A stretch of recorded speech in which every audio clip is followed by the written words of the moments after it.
Jenn ruined your reputation.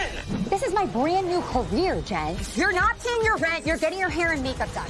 Why would you sign a lease if it couldn't be paid? I didn't know my rent wasn't going to get paid. I was at Neiman Marcus and I saw a dress that Jenn wore. Jen's for $2,000. I wouldn't spend that kind of money if I can't pay rent on my car payment. Heather had to dial up Tamara and ask, how in the hell am I spending money on a dress? So that's just so shitty and I low. didn't know you were in the deal. You just told us that you were only getting $6,000 a month, and I was worried about you. Bullshit. She's not concerned about Jenn. She's talking shit about Jenn. If you want to walk around with a Rolex on while you owe all of Orange County money, I'm not selling my watch. I love my watch. you're so fucking stupid. Don't fucking sell it and pay back some of your bills. Jen is a ding-dong. I want to take full responsibility, and I am sorry, and I grew up with nothing, so I would absolutely never judge someone based upon what they have. I wish I would have invested in myself, trying to figure out my rent, trying to figure out where to live with my kids, trying to figure out how to get bills paid.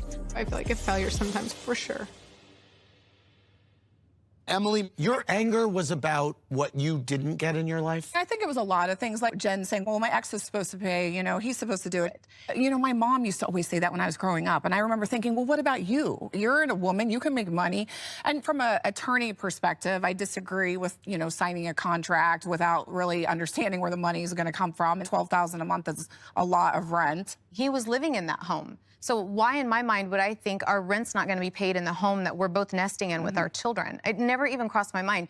But I'm not sitting in a place where I want to be like, oh, I just didn't know. I very much feel different. What are you doing to get control of your finances? So I know my car payment. I know when my car payments due. I didn't know. And you are paying it? 100%. Okay. And it's. But I thought you took Ryan's car. I do, and Ryan got a new car, and the decision but does was. his old car have a payment that you have to make? make? And I have to pay that payment. Okay.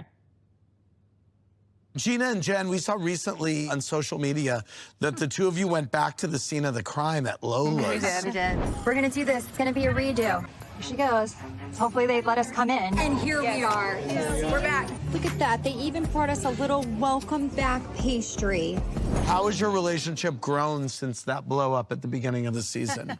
We're definitely closer, and I understand a lot more about Jenn. I think sometimes she doesn't always communicate everything, so it's You called her a ding-dong. I did. I meant it in the moment. I'm so sorry, but I did. I call everyone a ding-dong. I call my kids ding-dongs. You called her Malibu broke Barbie. I did. That wasn't nice. But she got me back. Like, she wore, like, a cute bathing suit and posted on Instagram. I was like, well, that was funny, you know? So when you look back on that situation between the two of you, Jenn, do you feel like you played it wrong? No. What people don't know is that happened within like 4 days. January 5th, my rent was already going to be late again. And so everybody's like, why didn't you take the money? Why didn't you do this? Why didn't you? Those conversations were all being had. I wasn't having those with her. And I would never, ever, ever take Gina's hard work or want to jeopardize that. You know, everybody has the moments that they communicate in a way that they're not proud of. And it was just that glam just set me over the top. I want to talk about Jen's dress that she wore to Shannon's tea party. Jenn, what did you think of Heather questioning why you wore a $2,000 dress? I didn't take the $6,000 little that I have and go blow $2,000 on a dress and not feed my kids. That's not going to happen ever. Did you borrow the dress? So my dress from Revolve did not come. And so Ryan is like, go to South Coast right now. And so if I get there and the lady's like, I have the perfect tea party dress. And Ryan was just like, do it. Wait, did he say, I'm buying you the dress? Ryan bought the dress. Yeah. Okay. Ryan brought it out. Okay, so I've already apologized. Of course. But the truth is that you and I had a full conversation before the season started. You called me to talk about finances. Yep. I gave you many suggestions, and then you never did any of it. So I'm in Neiman Marcus, and I'm like, oh my fucking God, her dress is $2,000. Like, what is she thinking? Yeah. Concerned, gossipy. Why would you go look at the price? If it wasn't supposed to be gossipy, why would you go up and look at the price? She knows your Whatever. label. I knew it was Dolce & Gabbana. But you said it wasn't mean girl behavior, but if you're going up and looking at the price tag because you know Jenn wore it, that is kind of mean girl behavior. It wasn't mean girl behavior. It was gossipy. It was gossipy. It was just gossipy. It's gossipy. We all do that.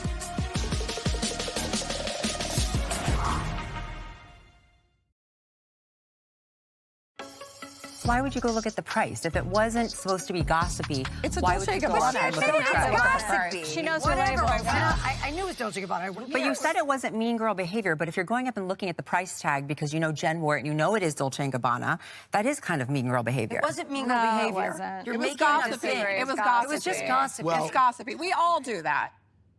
Okay.